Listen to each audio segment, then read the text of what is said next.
Hello everyone, welcome back. So today we are going to talk about uh, this web server. All right. So mostly, like everyone talks about all this Flask and Django and stuff like that, right? So people talk about Flask and Django and all this stuff, right? So, but we will not be doing it from there. We will be going bare metals, okay? So we will be going what? Bare metals, bare metals for this implementation, okay?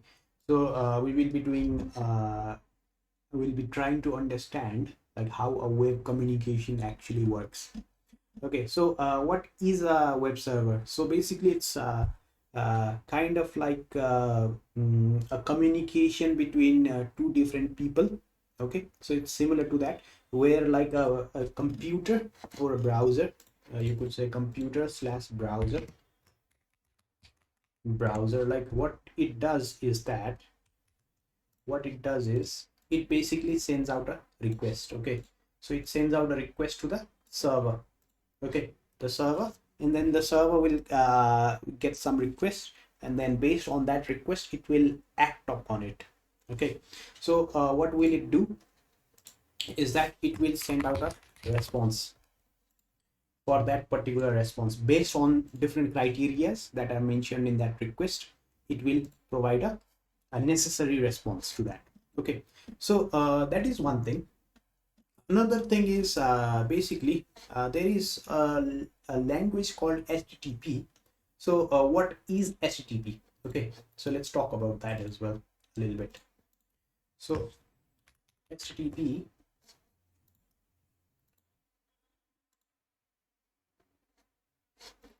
is basically it basically stands for hypertext markup protocol. Okay, so hypertext,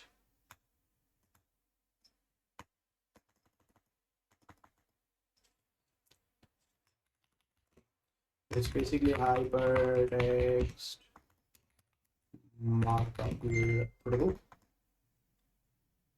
Yeah, hypertext transfer protocol, sorry.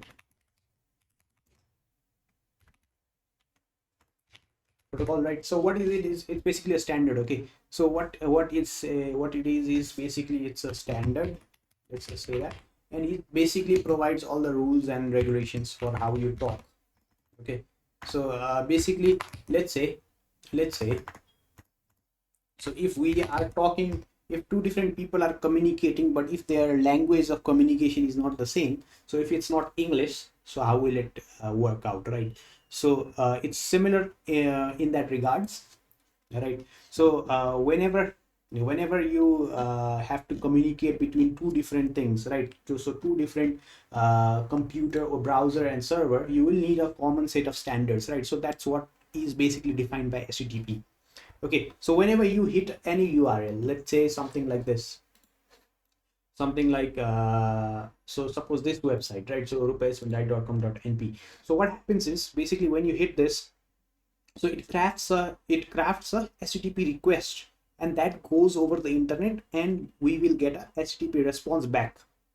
Okay, so it's like a letter exchange kind of thing. Okay, so you send a post to this, and then after that it will uh, provide you a request, a response. Okay, so to see this in action, what we can see is, so let's just look at this website, right? So in this website, so whenever what you can do is we will simply inspect this. Okay, so if we right click and if we go down over here at the bottom of it, you will see the inspect button.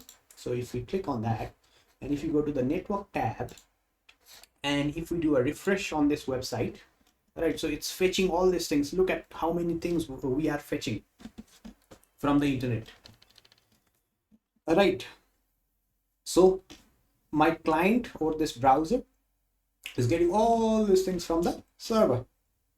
Okay, so let's look at the main component of this. Okay, so whenever I'm initiating this particular request, right, so what I am saying is basically I want to communicate to this website, right? So this is my website, and basically give me the stuff. Okay, so when we do that, and when we look at the network tab, we see a certain kind of things over here happening. Okay, so we will have the request with all the headers, we will have the response with all the headers. Okay, so what are these headers? Let's come back to the drawing thing.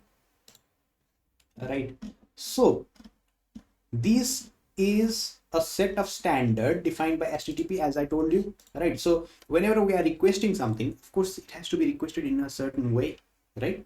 So to do that, what has been defined is in this HTTP is that it was defined in the 1980s, right? So it was defined in very early 80s, 90s, something like that, right?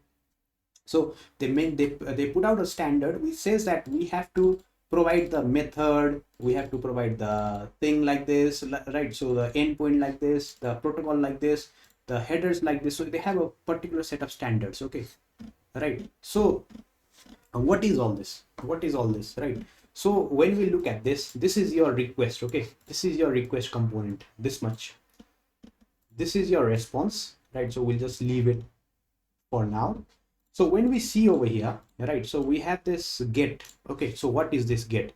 Why not a met or whatever, right? So it's like get is a method, and it's saying like we want to get something. Okay, so like how, what do you want? Okay, so it could be get, post, right, patch, update, all these things. Okay, so it's defined in the RFC. So once you get acquainted to this, you will see more and more of these things, right? So it just depends. Okay, and mostly there are three different things over here in the first line. In the first line, okay, this is a single line, this is another line, this is another line, this is another line. Okay, so in the first line, the first component, or first component, why did I say component, is because there is a space between them. Okay, there is a space between them. So this is the method, this is the path or endpoint, and then there is the protocol. Okay, so what happens is there will be three different components. Like I said, there will be method followed by path followed by what? Protocol. Come on, my keyboard is acting all weird today. Anyways, so method, path, and then protocol. Okay, so it basically follows this pattern. Okay, the first line, and then next thing is all these headers. Okay, so you see over here in the headers, right? So let's just zoom in a little bit. Right, so this is the method. Okay, and hello, why is that hello? Because I want to go to a certain page. Okay, so your HTML is like a, your website is like a thing. It has, it's a like a big building, and then you want to go to a certain room, right? So you want to go to the home page, right? So you will basically be typing maybe nothing. So the main thing that you will be going is, so when you go inside that building, you will go to the reception, right? So that's like a home to you. Okay, so in that situation, you won't be writing I want to go to this place, because you won't know what is available, right? So you'll be going to the main page, and then from there on you can see, like in the reception, or whenever you go over there, you'll see a signboard saying, okay, this room is there, this room is there, right? So among them, what you do, it's like you see right over here. So all these are, this is your basically the board, okay, which says like where do you want to go now, right? So now if I click on about, I want to go to the about room, what happens? You see the endpoint is /about. So what will be the request that will be fired? /about, right? So in this thing, what will happen? The website is basically sending that particular request to /about. Okay, the path will be /about. The host will be rupeshbhandari.com.np. Okay, so host will tell the system that which website to go to, and this is about endpoint. Okay, not the whole thing, not the whole thing over here, not the whole website thing. Okay, and next thing is, this is the URI. no, not URI, I mean protocol. Okay, so that's how it's working in the background, right? So that's how it's working in the background, but we want to see it, right? So let's say I have a postman tool over here that I can use, right, to go to a certain website. So if I go to the same website like this, right, so what's happening is that underneath I can see it in the console. I'll just send it one more time, console, and if I go over here, you can see that what is being sent is get slash about, as I mentioned before, the protocol, and then all these different kind of headers, right? Host will be the host that we want. What kind of data are we expecting? So all these headers are there as per standard. Okay, so it's not like everything is mandatory, it just depends on different implementation, but basic is except you have the host that is required, of course, because otherwise you won't know which thing to go to, which building to go to, right? So after you've reached over there, you go to this about room, and then you do your stuff over there, right? So it's basically similar to that. So in terms of analogy kind of thing, it's similar like that. Okay, so next thing is, once we fired up this request, right, once we fired up this request, based on this different conditions are there. So if there is no about room, it will say, okay, there is no about room, you can't go over there, right? Otherwise what happens is, when we get a valid response, what will happen is we receive something like this. Okay, so we receive the protocol, then there is the status code, and then there is a phrase. Okay, so what are all these status codes? So status codes tell us like what went wrong, whether it was success or not, whether it was failure, whether the data was changed or not, right? So all these things are there, so it's as per standard. And once you start working on all these things, what will happen is you'll start looking at different status codes. Like 404 not found is basically if there was no about page, right? So you would end up with 404 error, right? So if I let's say go about one, right? So if there, that endpoint might not be there, so what will happen is I'll get a 404, as you can see over here. So what happens in such case? In such case, it's 404 not found, right? 404 not found. Along with it, what comes? So first line is always about the status line.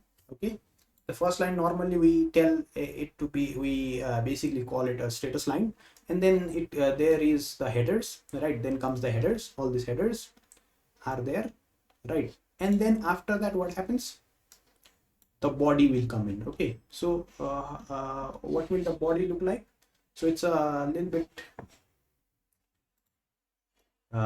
bigger. So this is the response. Okay, this is the response body that came out. Okay, it was a bit longer, that's why it concatenated that. Okay, so maybe we can so it sends out the whole HTML. Okay, it sends out the whole HTML, right? So if we have something similar, so if I have a simple, let's say a server which serves different things, right? So I'll just run this server for now so that you guys can see. Okay, so let me just run this thing. Oopsie, oopsie, oopsie, oopsie. What happened?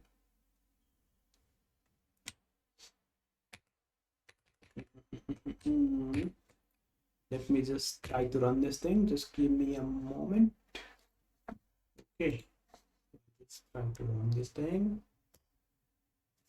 I'm getting the same thing, huh?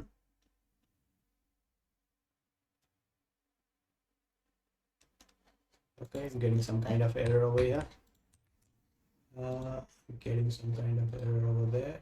Let's try to run it differently.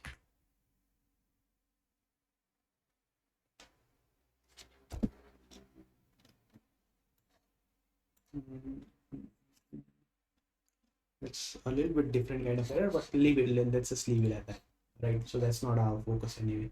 So basically what happens is, so when we go to that website, we will get some kind of response, right? So it will always be the status line. So in the request, what happens? There is the status line. Let's just say that status line. then you have the headers, then you have any kind of data that you are sending, right? So that's in the request. And in the thing, what happens, it will be something similar, status line, headers, and then there will be a space. Okay, there will be a space if there is a data. Okay, and then you will of course get the content type and content length as well.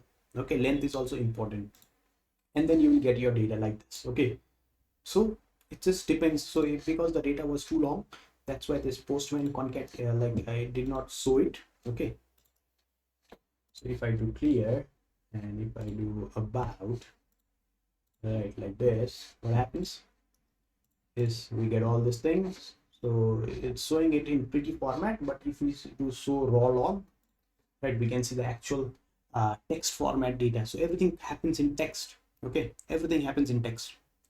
The web communication all happens in text. So it has a standard like this. So based on that standard, it's working out. Okay, so it's a different line over here. So it has all this different rule set. So based on that, it's doing everything. Okay, as you can see. So since it is more than 10 KB, so you will have to look it up. But what happens is it's continuing from here, and then from there it's continuing from here. Okay, so it's continuing all the way down. Okay, so it's too long.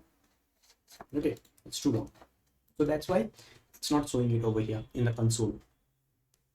All right, so that's how basically all these things, all this web communication happens between two different things, two different client and a server. All right, so you can play around with it, look at it. So you can go into your inspect tab and then look around in the network tab, right? So there will be a lot of things in that. So just figure out, like just have a look at it, you know, and you'll basically have a lot of idea around it. So everything happens, every communication happens in the text format. Okay, so that's the gist of it, and all these standards are there, which basically makes it easier to communicate between two different server and a client environment. All right, thank you very much for your time, guys. Take care. Bye bye.